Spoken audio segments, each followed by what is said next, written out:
ফিলিস্তিনের অবরুদ্ধ গাজায় নিঃস্ব হত্যাকাণ্ডে মেতে উঠেছে ইসরায়েল। গেল ২৪ ঘণ্টায় ফিলিস্তিনে প্রাণ গেছে ২৬ জনের।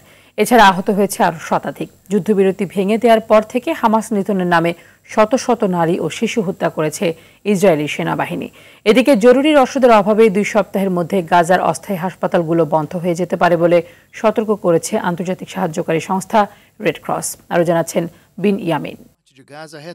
গাজা উপত্যকা জুড়ে একের পর এক প্রাণ ঝরছে ইসরায়েলের বর্বর হত্যাকাণ্ডে। বন্দী ফেরত না দেওয়ার অজুহাতে যুদ্ধবিরতি ভেঙে দিয়ে হামাস নির্মূলে নামে নেতানিয়াহু সরকার। তবে জাতিসংঘ জানায়, যুদ্ধবিরতির পর থেকে শুধু হামাসের বিরুদ্ধে অভিযানের ঘোষণা দিলেও সাধারণ মানুষের ঘরবাড়ি ও আশ্রয় কেন্দ্রগুলোতে প্রায় ২২৪ বার হামলা চালিয়েছে ইসরায়েলি বাহিনী।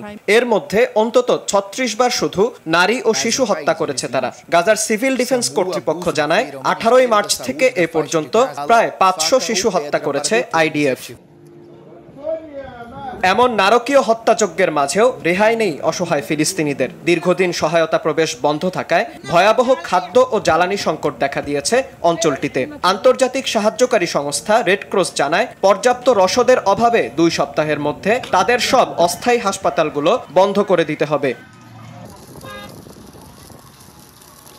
তবে এমন দৃশ্যমান সংকটের মধ্যেও যুদ্ধবিরতিতে গাজায় ২৫,০০০ ট্রাক প্রবেশ করেছে বলে দাবি ইসরায়েলের। দেশটির পররাষ্ট্রমন্ত্রী জানান, এসব ত্রাণ দিয়ে গাজায় আবারও নিজেদের পুনর্গঠিত করছে হামাস। তবে রেড ক্রস বলছে, গেল ৬ সপ্তাহে গাজায় কোনো ত্রাণ সহায়তা প্রবেশ করেনি।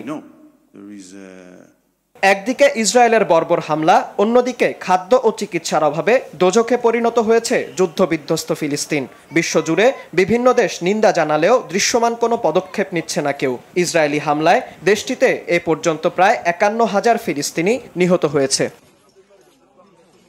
বিন ইয়ামিন, RTV।